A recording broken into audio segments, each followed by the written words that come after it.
À 80 ans passés, il avance droit, régulier, comme d'autres respirent. Claude Albrand n'a pas ralenti. Guide de haute montagne, formateur, pionnier et amoureux inconditionnel des écrins, il incarne une génération pour qui la montagne n'est pas un décor, c'est un lieu de vie, d'engagement, de transmission. Je suis Coralie de Pavenrod, une marque de vêtements outdoor conçue pour les aventurières et les aventuriers d'aujourd'hui. À travers ce format, je vous raconte l'histoire de celles et ceux qui ont façonné la culture de l'exploration. Parce que la montagne, c'est avant tout des récits mêlant passion, résilience, transmission et émerveillement.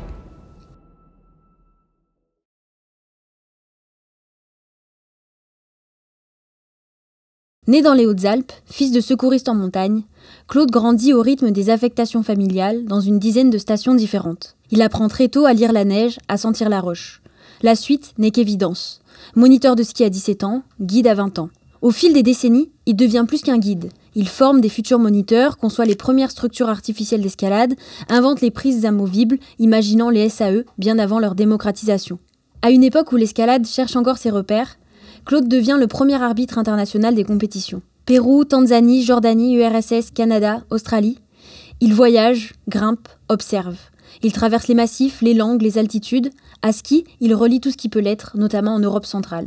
Et pourtant, il revient toujours ici, dans les Écrins, ce massif qu'il connaît mieux que quiconque, qu'il aime plus que tout. Il a gravi la barre des Écrins, un sommet culminant à 4101 mètres, plus de 740 fois, par tous les itinéraires. Et ce n'est pas une légende, Claude ne collectionne pas les sommets, il les habite. Encore aujourd'hui, il part vers la Meije, le Pelvoux ou le pic du glacier d'Arsine. Il continue, sans forcer, sans prouver, parce qu'il ne sait pas faire autrement. Être guide pour lui, c'est bien plus qu'un métier, c'est une relation humaine, intime, un lien tissé dans le silence et l'effort. Offrir à quelqu'un la possibilité de vivre ce qu'il croyait impossible, permettre un rêve, une expérience fondatrice. Il s'en souvient, cette cliente, plus de 80 ans, qui veut gravir la barre des Écrins pour rendre hommage à un proche. Elle n'est pas alpiniste, mais elle monte, il l'emmène. Cette anecdote, il nous l'a racontée dans l'épisode 2 de la saison numéro 1 de notre web-série disponible sur notre chaîne YouTube. Claude transmet, depuis toujours. Aux jeunes guides, aux moniteurs d'escalade, aux accompagnateurs en montagne, il a accompagné l'évolution de la pratique sans renier les fondamentaux. Et lorsqu'on lui parle des glaciers qui fondent, des parois qui bougent, il ne nie rien. Il s'adapte, comme toujours. Ces glaciers seront encore là, au moins en haute altitude. L'alpinisme continue, il évolue. Tout est question d'adaptation.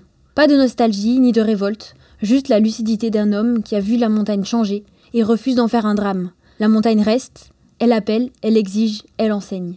Claude ne théorise pas, il vit sobrement, avec un goût pour les plaisirs simples, un fromage d'alpage, une soupe chaude au coin du feu, une blague échangée dans le couloir d'un refuge. C'est là qu'il puise son énergie, dans les gens, dans le lien, dans la répétition du geste juste, dans le silence que l'on partage à l'aube avant d'aborder un sommet. Il a notamment coordonné le livre 100 ans de guide en écrin, un travail de mémoire, une histoire de lien, de récit, d'engagement. Ce n'est pas seulement une chronique d'alpinisme, c'est une ode à une communauté, à une vallée, à une culture. Claude Albrand incarne un esprit, celui des Écrins, un mélange de passion, de modestie, de résilience. Il ne cherche pas la lumière, il suit son chemin, et tant que ses jambes le portent, il continue, non pas pour repousser les limites, mais pour rester fidèle à ce qu'il a construit. Dans les rues, on le salue, on le connaît, il fait partie du paysage comme les sommets au-dessus.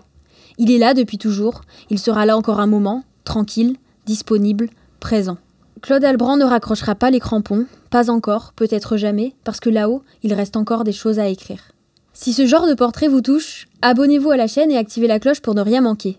Nous publions une nouvelle Paven Story chaque dimanche. Vous pouvez aussi nous retrouver sur pavenrod.fr pour découvrir nos produits Made in France, ainsi que d'autres contenus. À la semaine prochaine!